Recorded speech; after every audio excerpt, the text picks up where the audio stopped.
So without further ado, Three Rivers Trucking School. Everybody hold up the three. The three. Okay. We introduce ChrisLeeTv. Woo! I don't really know what to say. Like, am I answering questions or what? Like, this is, you know what I'm saying? Say what you want to say. What y'all doing out here is like really dope. A lot of people, this industry is not for. A lot of people get in that truck, they get nervous, you know what I'm saying, and they break down, and they, you know what I'm saying, they don't make it. But what y'all doing, you know what I'm saying, is really, I think is, I hold y'all high up there for this. Y'all really sacrificing, y'all making sacrifices, because I know when I first started, I was working 9 to 5, you know what I'm saying. I left that job because I was like, you know what I'm saying, I'm not gonna go nowhere here. It's corporate, you know what I'm saying, I ain't got no degree, the upward mobility is non-existent.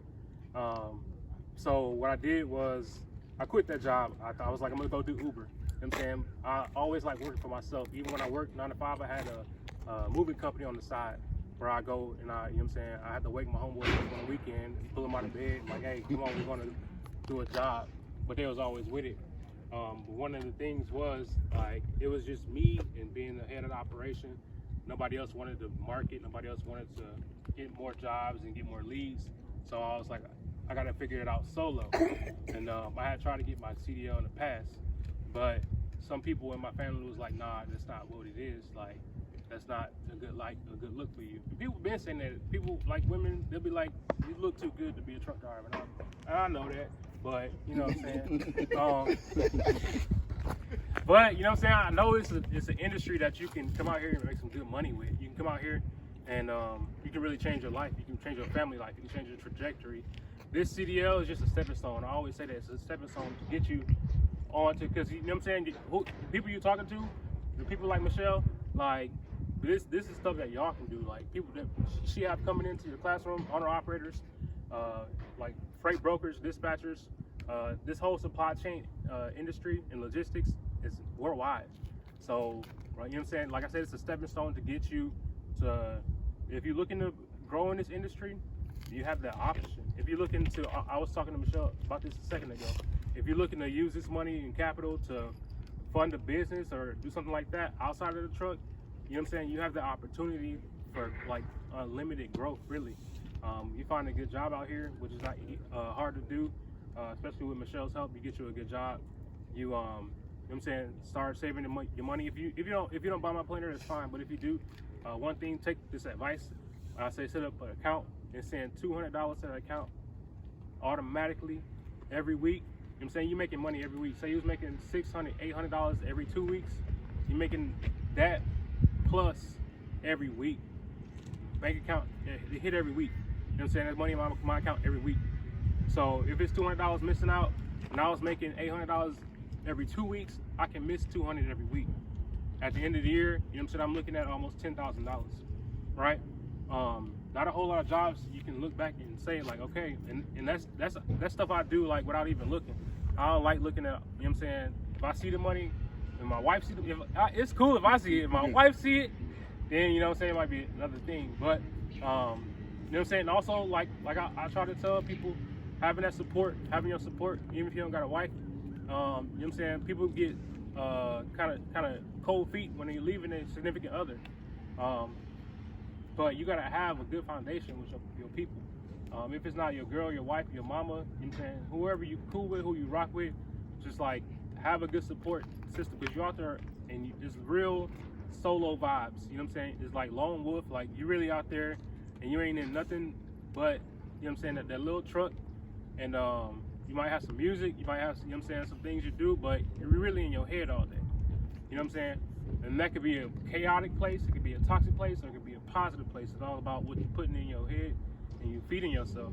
And I would do like, I don't know why, I guess it was like the entrepreneur background, but you know what I'm saying, I would listen to audio books and Think and Grow Rich, books like that, The Richest Man in Babylon, just to kind of change the way I think, you know what I'm saying. Dave Ramsey, like just putting stuff in my head that I ain't never really looked at in the past, like what I was doing before that, you know what I'm saying, I wasn't really on that mindset. But when I got in the truck a lot of stuff changed, like I said, because it's really just you in that truck, ain't nobody there. So, you know what I'm saying, you can listen to music all day, or you can elevate yourself. It's really, you know what I'm saying, down to really what you want to do. But if you financially savvy, you know what I'm saying, if you financially motivated, which obviously y'all are, because y'all know this money out here in this trucking industry is going to be a lot better than something you can get probably at home.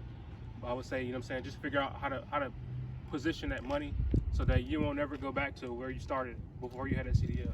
Because, you know what I'm saying, I want to cuss because that ain't cool. Like, dead that.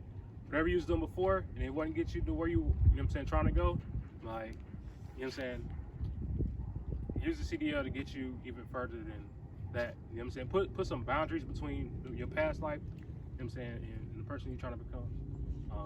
And what I like that $200 thing. I'm gonna stop after this. The $200 thing. If you don't got no uncle, you ain't got no auntie, you ain't got no cousin, you can be like, hey, let me get $1. You know what I'm saying? You ain't got nobody you can ask for $1 for. With that $200 thing, you always got. You know what I'm saying? That's like I say. That's like my rich uncle that account. That's my rich auntie that account. That's my cool cousin. Like, hey, let me. You know what I'm saying? Let me hold that and I'll put it back. Because who out there on the road but me? Like, it's really me by myself. Everybody else won't from you because they know they're trucking real hype right now. So they know you're gonna have some bread. But you know what I'm saying? If I can say anything, that's that. If y'all got any questions, you know what I'm saying, I'm here. I appreciate y'all letting me come out here, you know what I'm saying? I was just driving through and I'm here. We was on a live, you know what I'm saying? And that's just how it worked. But you know what I'm saying? I'm happy to be in front of y'all. I'm happy to be here. And I appreciate y'all letting me take some of y'all time up because y'all ain't eating right now. Y'all. Any questions real quick before y'all go to break? Anything? How was it like transitioning into like knowing you about to become a truck, like knowing that's what you wanted to do, like your peak, like, okay, this is what I'm gonna do? It was my only choice. So after you left the 95 and then after I left the 95, I went to trucking school. I got my CDL for free through the state of Texas. Yeah. And when I started going to school, like I said, I was Ubering. They came and repoed my car, so I had to wake up and I ain't had no car to Uber no more. I couldn't make no money like that. Right. You know what I'm saying? I ain't having 9 to 5 no more. Right. You know what I'm saying? So it was like, Right. what you gonna do? Okay. My son and my girl at the crib, Mm-hmm. that apartment bill, you know what I'm saying? Rent Right. gotta be paid. You know what I'm saying? The electricity gotta be paid. Like, they looking at me, and I got a roommate, my brother. You know what I'm saying? So I'm just like, he ain't gonna pay the rent. Like, I don't got nobody else to really rely on. So it was like CDL or nothing. Yeah. So me getting up and going to the south side of Dallas, you know what I'm saying, taking 2 trains in the Uber, like back and forth, having to walk home and walk back to the train. Like, I ain't never did that in my life. I had to figure out how to use the train. I'm from the suburbs. Like, in Texas, I'm in the suburbs. Where I'm from, it was a little bit different in Michigan. But when I moved to Texas, like, I wasn't in that environment no more. So I had to figure that out. Like, how do I get to the hood? Like, I don't know how to get there. So, like, I had to call Dora and she had to get the map. Yeah. You know what I'm saying? So we figured it out, though. But it was like that, or, you know what I'm saying, what? Right. That or not. You know what I'm saying? Is there any like downsides to try? I know everybody talks about all the good. But what's the downsides? 'Cause I know there's always pros and cons to every job we do. Yeah. So the biggest downsides I would say is like loneliness. Being out there alone. You know what I'm saying? You're gonna run into knuckleheads. People gonna want to fight you. People gonna want to, you know what I'm saying, just try to push you in different ways. That's why you gotta stay positive, because if you pop off and they win and something happens to your CDL, you know what I'm saying, then what you do all that for? What you do all this for?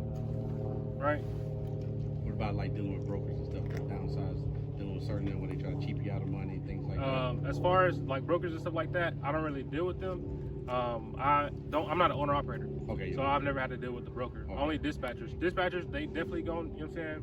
I've had dispatchers where I've been like, all right, like, I see you ain't putting me in the right situations, and I don't like that, and I deserve respect because I'm out here, you know what I'm saying? Really, what I'm doing is what you're doing is feeding the company, right? If there's no driver, the truck is like, you know what I'm saying, it's gonna collect dust. So what you gonna do? So treat me right.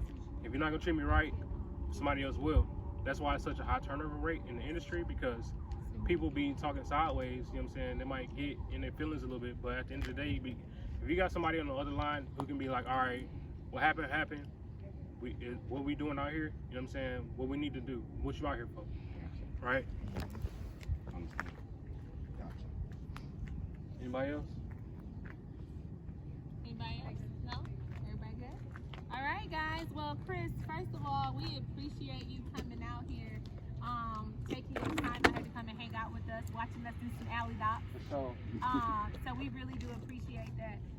We appreciate you coming to give us the real gritty on trucking, because a lot of times people think it's just you just gonna make money. Right. So we Right. really appreciate the driver side.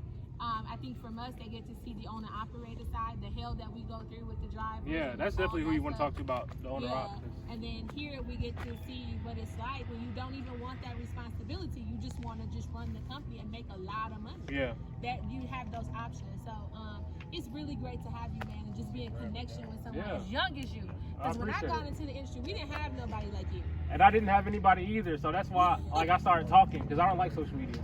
But I was like, all right, if nobody's out here, like, be somebody that you want to see out there that's doing something, you know what I'm saying, that they want to do. And then, you know what I'm saying, it'll bring something like this into light. So, You see, I think that I tell you agree, because we never really had that when we got our license. We didn't have anybody just motivating us to stay in the industry, and we just had to figure a lot of this stuff out as we went, and we made mistakes, we figured it out.